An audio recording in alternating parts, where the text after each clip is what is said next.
शक्ति वंदनीय आर्यभद्र जन उपस्थित, आर्य समाज मानसरोवर के यशस्वी प्रधान प्रिय भ्राता सुनील जी अरोड़ा, मंत्री महोदय, कोषाध्यक्ष महोदय, बहुत अच्छे भजन गाने वाले हमारे भाई मुनि यादराम जी। परमात्मा की महान अनुकंपा होती है तब हमें यह सत्संग के क्षण मिलते हैं, प्राप्त होते हैं, अन्यथा न जाने किन कार्यों के अंतर्गत हम भटकते रहते हैं। कम नहीं समझना अपने आप को। वेद परमात्मा की वाणी है, वेद से जुड़ जाना परमात्मा से जुड़ जाने के समान है। संसार में वेद से बढ़कर कोई ऐसी वाणी नहीं जो हमारे को परमात्मा से जोड़ दे, और परमात्मा से बढ़कर ऐसा कोई व्यक्तित्व नहीं संसार के अंदर जो हमारी सभी मनोकामनाओं को पूरा कर दे। बिगड़ी जन्म अनेक की, सुधरे अब ही आज, होई राम को नाम जप, तुलसी तज कुसुमार। ये राम मंदिर बन गया आपने, बहुत बढ़िया, लेकिन अंदर देखो क्या भाव बैठे। अगर वो भाव धारण कर लिए तब ये राम मंदिर बनाना सार्थक है। कहा अनेक जन्मों की बिगड़ी हुई आज सुधर जाए, आज नहीं अभी सुधर जाए। बिगड़ी जन्म अनेक की, सुधरे अब वो आज, होई राम को नाम जप, तुलसी तज कुसुमार। लेकिन करना क्या है? भगवान श्री राम का होकर नाम जपना है। अब नाम तो हमारे आजकल यहाँ भी राम दुनिया चलती है, मैं उधर रहता हूँ उधर भी, तो श्री राम पहले तो ऐसे करते थे, रात में वो लाउड स्पीकर और ले लिया था आपके अंदर, उनसे बोलते। ठीक है बोल दो, लेकिन इसका बोलने का कुछ महत्व भी तो निकले में। कैसे होना है राम का? राम का जब होंगे जब अन्य से संबंध छोड़ देंगे, केवल राम से ही संबंध जोड़ेंगे। हमारा संबंध ऐसा जुड़ता नहीं है भगवान से। हमारे संबंध तो अनेक जगह जुड़े रहते हैं। ये मेरा सबसे ज्यादा प्रिय है, ये इससे मेरे को स्वार्थित होना है, इससे मेरे को ये काम करवाना है, मेरा ये काम ये कर देगा, ये सब संबंध जुड़े रहते हैं। या हमारी भौतिक आवश्यकताओं के साथ साथ में ये पांचों ज्ञानेंद्रियों की तृप्ति के लिए हमारा संबंध जुड़ा रहता है। किसी को गाना अच्छा लगता है, किसी को नाच अच्छा लगता है, किसी को जीभ का स्वाद अच्छा लगता है, रहे मानसरोवर में खाने के लिए चला जाए विद्यार्थी ऐसे कर आ जाओ आप सत्संग में, तो टाइम नहीं, हमारे को फुर्सत नहीं। और जीव का अच्छा स्वाद जो मानसरोवर से लेकर वहां तक ले जाएगा, वहां बहुत बढ़िया मिलता है पुरानी जगह। तो ये जो चीजें हैं, तो हमारा संबंध तो यहाँ जुड़ा हुआ है, राम से संबंध जुड़ा हुआ कहाँ है हमारा? परम पिता परमात्मा से संबंध जोड़ना है, केवल मात्र वही हमारे हैं, उनके अलावा कोई संसार है नहीं हमारा। संसार की तो ये रीति है, निरंतर बदलता स्वभाव, निरंतर बदलता प्रत्येक का, प्रत्येक क्षण चलायमान जो है वो ये संसार है हमारा। आप देखो तो हम सोचते हैं कि किससे क्या, सबकी दोस्ती ऐसी है, दोस्ती देख लो, प्रेम देख लो। हम सोचते हैं सबसे ज्यादा प्रिय जो वर्तमान में चल रहा है वो है पति पत्नी। अपने संबंध करके लाए, जुड़े, गृहस्थी आगे बढ़ाने के लिए थोड़े 2-3 महीने तो ठीक ठाक चले, और उसके बाद में दरार आना शुरू। क्यों भाई? अपनी पसंद से शादी करी, किसी की माननी नहीं, केवल अपने अनुसार चलते हो, तो फिर चलाओ आगे भी तो। नहीं हमारा तो ब्रेकअप होने वाला है। अरे एक ब्रेकअप तो कहाँ से आ गया? हमारे यहाँ पर कहीं शब्द ही नहीं था इस प्रकार का जो ये शब्द आ गए। और संबंधों में देख लो, बच्चा है ये भी आया, कहता चक्र चल रहा हमारे संसार का। ये छोटा बच्चा है, फिर बड़ा होगा और युवा होगा, फिर शादी करेगा, फिर वृद्धावस्था में आएगा, फिर वापस वही गति। हम भी ऐसे ही ये बच्चा है। आप विचार कर लो सब लोग, आज हमारी स्थिति क्या हो गई? चाहते थे क्या ये घुटने काम नहीं करे? चाहते थे क्या ये आंख के चश्मा मांगे? लेकिन हो रहा है। चाहते थे क्या बाल सफेद हो जाए? हम तो खूब डाई करते हैं, लेकिन फिर भी वो हमने तो सफेद ही सफेद की जरूरत। तो ये जो चीजें हैं ये क्यों है? तो ये चीजें इसलिए है कि प्रकृति का बना है शरीर और प्रकृति हमेशा एक रूप रहती नहीं। प्रकृति तो निरंतर बदलती रहती है, हमारे स्वभाव भी बदलते हैं। बच्चा जब छोटा होता है तो सिवाय माँ के अलावा दूसरा पसंद नहीं आता बच्चे को। थोड़ा बड़ा हो जाता है तो खिलौने अच्छे लगते हैं बच्चे को, वो माँ को छोड़कर खिलौनों से खेलने लग जाएगा। उससे ज्यादा फिर बड़ा होगा तो अपने मित्र मंडली में चला जाएगा और मित्र मंडली के जाने के बाद के अंदर जब युवावस्था आती है तो वो पति पत्नी हो जाते हैं। अब माता सोचते हैं कि पहले जैसा संबंध मेरे से अभी ये बनाए रखे, तो वो बैठता है नहीं बैठता तो घर में खटपट शुरू होती। अगर सत्संग करे तो क्या करा माता जी, आप जो संबंध चाहते हो ये नहीं रहेगा। अभी तक तो ये 2 है, 2 से 3 हो जाएंगे तो इतना भी नहीं रहेगा और भी कम हो जाएगा इससे भी। इसलिए संबंध इनसे मत जोड़ो जो बदलने वाले, संबंध जोड़ना है केवल नहीं बदलने वाले के साथ। किस संग कीजिए दोस्ती सब जग चालनहार, निश्चल केवल है प्रभु उस संग कीजिए प्यार। अगर आपको प्यार करना है तो प्यार के लिए तो सबसे पहले सर्वश्रेष्ठ जो प्रथम नाम आता है वो परमपिता परमात्मा का आता है, उसी से प्यार करना है और किसी से प्यार नहीं करना। और से तो केवल कर्तव्य का निर्वाह करना है। ये नहीं प्यार नहीं करे तो बैर करे, बैर भी नहीं करना है और ज्यादा प्यार भी नहीं करना है। प्यार तो परमात्मा के लिए शब्द है और उनके लिए तो हमारा केवल मात्र संबंध है अपना कर्तव्य निर्वाह करने के लिए। बच्चों का हमारा कर्तव्य बच्चों को पढ़ा लिखा के बड़ा करे और उसके बाद में शादी होता है तो तुम आराम से रहो। आशा नहीं रखे, आशा तो हम रखते हैं कि हमारे बुढ़ापे तक काम आए और बुढ़ापा तो जवानी में चला जाता है। क्या हुआ ये कुसंग का प्रभाव है। अगर बच्चा सत्संगी होता तो वो बराबर हिसाब रखता, पति पत्नी का भी व्यवहार रखता, माता पिता का भी व्यवहार रखता, लेकिन रखता कब तो वो परमपिता से अपना व्यवहार जोड़ता तब रखता। परमपिता से तो उसको साझा ही नहीं है। बच्चों से पूछो क्या है, अरे भगवान क्या है, ये तो सारी बुढ़ापे की चीजें देख लेंगे बाद में। क्या बिना मौसम की बरसात अच्छी लगती है क्या? ये तो बुढ़ापे की चीजें है। अभी क्या करना है इनको? और अति परमात्मा और वेद का ज्ञान अगर ग्रहण कर लिया तो बुढ़ापे तक आनंद ही आनंद है। क्यों? आनंद राशि तो केवल मात्र परमात्मा है, उसके अलावा कोई आनंद कहीं है नहीं। जो मिलते हैं वो झूठे आनंद है। कर लो कहीं भी लगा लो स्नेह, अरे मैंने इनके लिए इतना सब कुछ किया और आज मेरी ये हालत होती है हो रही है कि कोई पूछते नहीं है, सीधे आते हैं सीधे जाते हैं। बूढ़ों की तो ये हालत हो रही है, आपको कोई रिश्तेदार भी आ जाता है, जवान तो बूढ़ा बैठा रहता है, वो जिससे स्वार्थ होता है उससे तो वही बातचीत करके वही रवाना हो जाता है। अरे वो फलाना आया था तो वो तो गया, बिना मिले गया, तो भाई तू किससे मिलना है, तू क्यों उसको इंतजार कर रहा है? मिलना परमात्मा से, उससे मिल। दयानंद जी महाराज 18 घंटे की समाधि लगाते थे। ऐसी अगर समाधि लगे आनंद हमारे हो जाए, अरे बूढ़ों की क्या पूछेंगे, हाथ जोड़ के आएंगे पास में। ये हमारे जैनी समाज के जो संत लोग हैं नंगे फिरते हैं। अब उसके बावजूद न किसी के खाने के लिए जाते हैं, इनके पीछे लाइन लगती है कि महाराज हमारे चलो, महाराज हमारे चलो, महाराज हमारे चलो। और जो दूसरे अच्छा लेके घूमते हैं उसको एक नहीं कहेगा हमारे चलो आप। तो त्याग है, जैसे जैसे त्याग करेंगे वैसे वैसे होगा। बहू का काम करे, भाभी का काम करे, माँ का काम करे, सबका काम करे, लेकिन अपेक्षा नहीं। हमने कहा भक्ति करेंगे, भक्ति का अर्थ होता है भाव बदलना। भाव कैसे बदले?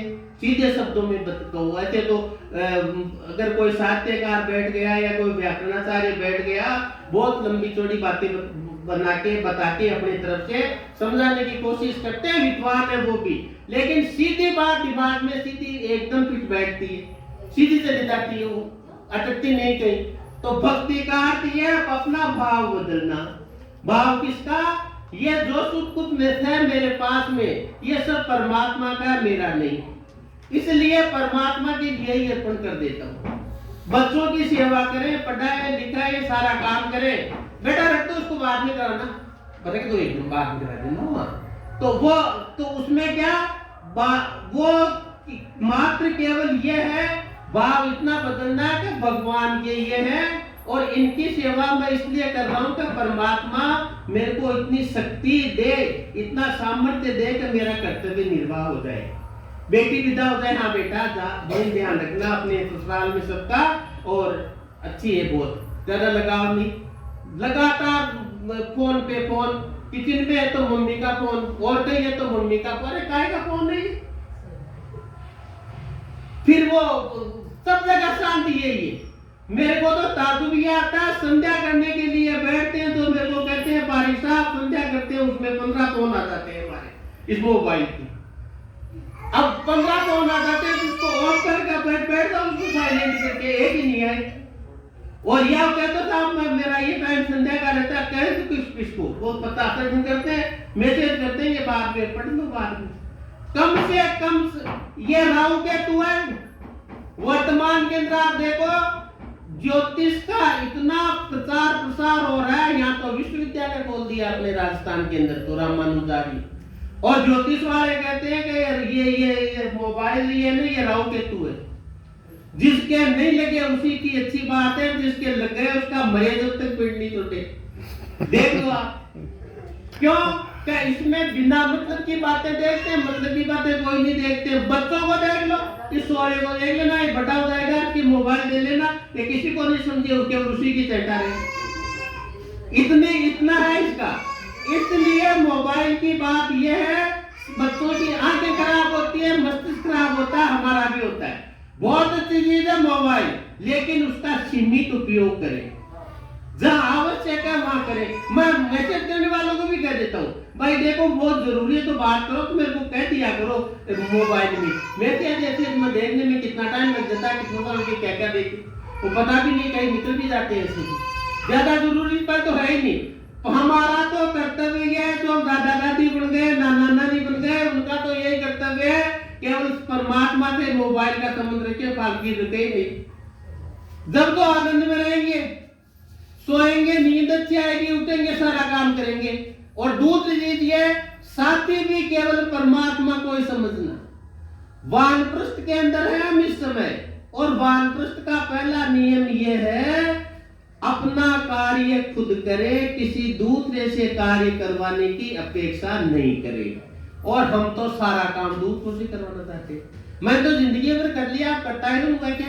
ये इतना सा नहीं कर सकता मेरे को, मेरे कपड़े नहीं रखे वहां पर, मेरा है अरे तू क्या कर रहा है, तेरे काम केवल पेंशन खाना है, अपना शरीर का ध्यान रखना, इतना तो नहीं करेगा, इसके ऊपर भी दूसरों के अपराध है। और फिर कहते हैं कि भगवान मेरे को शक्ति दो, तेजोसी तेजोमयी, तो वो तेज का गया, फिर लगाते हैं अपना वीर्यम वसी वीर्यम में दे, बलवान तेरे अंदर भी बल है, आप बेटा लगा उसको बढ़ा आगे। ओजो में दे, ओज कहते हैं हड्डियों के अंदर के सामर्थ्य को। अब दुखती तो सबके है, उठते चलते नीतला पड़ा जाता है इन सीढ़ियों के अंदर, और लेकिन अब क्या करें, खाया थोड़ी करना उसको, ठीक है बता बता सबकी आती है। किसी के शरीर में सामर्थ्य है तो उसको थोड़ी देर आती है, किसी के सामर्थ्य कम है तो कम आ जाती है। डरना क्या है इनसे? हमारा उद्देश्य ये है बैलेंस डाइट ले लें। अब कई लोगों के पीछे पड़ते हैं, अरे साहब प्रोटीन लो, अब वो दूसरे जो प्रोटीन आते हैं वो प्रोडक्ट वो लेते हैं, अरे इन प्रोटीन प्रोडक्ट से सारी किडनी खराब कर लोगे, फिर डायलिसिस पे पड़े रहते हैं। यह आदत होती है। तो जो चीज है उसको उसी रूप में अगर काम में लेते, हमारा वेद यही तो कहता है। वेद क्या कह रहा है? जितने दुर्गुण दुर्व्यसन और दुख है उनको तो परमात्मा दूर कर दो। दूर करने के लिए परमात्मा के समीप बैठे, परमात्मा हमारे समीप बैठा है, लेकिन हम परमात्मा के समीप नहीं बैठते, हम संसार के समीप बैठते हैं।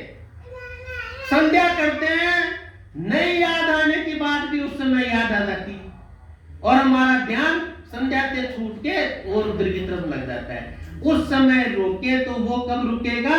जब सत्संग करेंगे, जब हम बैठ के अपने पे, ये जो स्वाध्याय है आज का प्रवचन तो केवल स्वाध्याय का ही रहा अपना, तो स्वाध्याय का मतलब अपने अंदर जो विचार उत्पन्न होते हैं और विचारों से जो विकार उत्पन्न होते हैं उनका दुष्परिणाम हमारे को भोगना पड़ता है, वही बातें तो हम कर रहे हैं। तो ये स्वाध्याय तो है ही। स्वाध्याय पन्ना पढ़ लिया एक दिखाने के लिए था, मैंने आज एक पन्ना पूरा पढ़ लिया, स्वाध्याय कर लिया, ये नहीं। पन्ने के अंदर जो बात बैठी है उसको दिमाग में लाना है। पुस्तकें पढ़ी है बहुत अच्छी, घर में दिखाते हैं लोग डेकोरेशन के लिए, ये मेरे वेद पढ़े, ये उपनिषद पढ़े, ये उनका भाष्य, ये उनका अरे भाष्य तो सारे ही है, लेकिन तूने भाष्य बना के अपनी भावनाओं को कितना बदला ये बता। जब भाष्य का महत्व है, भाष्य तो विद्वान थे, उन्होंने कितनी मेहनत करके भाष्य बना के रख गए, लेकिन भाष्य को वो सार्थक है जो अपने भाव बदल दे। भाव कहते बदले, हमारा संबंध जो हमारा नित्य सनातन नित्य संबंध है उससे हमारा संबंध जोड़ दे, ऐसा भाष्य दिमाग में बैठे, तब उस भाष्य को पढ़ना सार्थक है। और बनाने वाला तो यही मानता, दयानंद जी महाराज की ऋग्वेदादि भाष्य भूमिका पढ़ लो, चाहे अन्य ग्रंथ पढ़ लो। ऋषि ने यही परमात्मा से प्रार्थना की है, हे प्रभु हमें इतनी शक्ति दे, सामर्थ्य दे, इतना स्नेह, वो इसके ऊपर हमारी कृपा आपकी ऐसी बनी रहे कि हमारी प्रीति हो जाए आपसे। हम जो सुनने पढ़ रहे हैं, सीख रहे हैं, उनसे हम युक्त हो जाए। ऋषि ये कह रहा है, सबका इसके अंदर का अनुराग हो, ये नहीं केवल मात्र पढ़ के छोड़ना है। अब पढ़ने में किताबें तो इतनी है, आपने आप एक वो पढ़ा होगा शायद खबर, एक कुरान आई यहाँ जयपुर में, इतनी बड़ी थी कि उसको 4 जने खोलते हैं जब तो खुलती है। ऐसी कुरान है, लेकिन उनको पूछो खोलने वालों को, भाई इसके अंदर क्या लिखा है, इसको बता दो थोड़ा खोल के। हमारे को तो 4 खोलने की जरूरत नहीं है, 2 उंगलियों से खुल जाए वो पर्याप्त है। वो तो केवल ऋषि के ग्रंथों में मिलेगा। वहां पर वो मिलता है कि दूत अल्लाह के नहीं मानने वाले दूसरे हैं, उन सबको मारो, काटो, कत्ल करो, सबको बिल्कुल तुम्हारे को हुरे मिलेगी, जन्नत नसीब होगी। हमारा ऋषि के ग्रंथ कहता है, वेद में से निकाल के अपनी आत्मा के समान दूसरों की आत्मा समझो, अपने सुख दुख के समान दूसरों का सुख दुख समझो। ये बात सार्थक है या वो बात सार्थक है, पढ़ने वाले जान ले, ज्यादा कहना तो ठीक नहीं है, क्योंकि ये भी कानून बना हुआ है, किसी की भावना आयत होता है। लेकिन ये अपने खुद के विवेक से सोचे हम कि हम किस प्रकार से लाभ ले सकते हैं इन चीजों का, तो हम ऐसी चीजों का लाभ ले। परम पिता परमात्मा का चिंतन लगातार करें, सत्संग में आए, सत्संग में आने से हमारे स्फूर्ति उत्पन्न होती है, हमारे विचार बदलते हैं, हमारी गति जो अवरोध हो जाती है बीच में वो हट जाती है। जैसे नाला जा रहा है, बीच में कोई अवरोध आ गया तो पानी रुक जाता है, और वो अवरोध अगर हट जाता है तो पानी वापस अपनी दिशा ले लेता है। ऐसे ही हमारी परमात्मा की तरफ जो गति है, उसके बीच में जो अवरोध आ जाते हैं, विकार आ जाते हैं, वो सज्जनों के विचार सुने, ऋषियों के विचार सुने और सत्संग में बैठ के परमात्मा का चिंतन करें, तो परमात्मा हमारी सहायता करता है, हमारे को सामर्थ्य देता है, ज्ञान देता है, बल देता है, बुद्धि देता है, उससे विकार खत्म होके और हमारी गति परमात्मा से जुड़ती है, तो आनंद का स्रोत है। मेरा देखो समय बिल्कुल पूरा हो गया, अतिक्रमण करना ठीक नहीं समय का। मैं प्रार्थना करते हैं, हे परमात्मा हमें तो सबसे पहले सत्संग का लाभ दो। सत्संग का अर्थ यह है ऋषियों के ग्रंथों का सामीप्य, ऋषियों के ग्रंथों के समीप हम हो जाए और वो हमारे अंदर उतर जाए। ये भाई आलमारी की शोभा तो वेद से हो जाती है, जब वेद के अंदर जो आलमारी में जो वेद पढ़े हैं, वो पुस्तक पढ़ी है, वो पुस्तक अगर मस्तिष्क में आ जाए, फिर देखो उस व्यक्ति की क्या शोभा होती है। और यही शोभा नहीं, आगे परमपिता परमात्मा के धाम में भी ऐसे ही व्यक्ति जाते हैं। इसलिए परम पिता परमात्मा आपके ज्ञान से जुड़े, उससे हमें युक्त कर दो, कभी उससे युक्त न करो। संस्कृतेन गमे मही माँ श्रुतेन विराजसी इति प्रार्थना के साथ ओम शांति।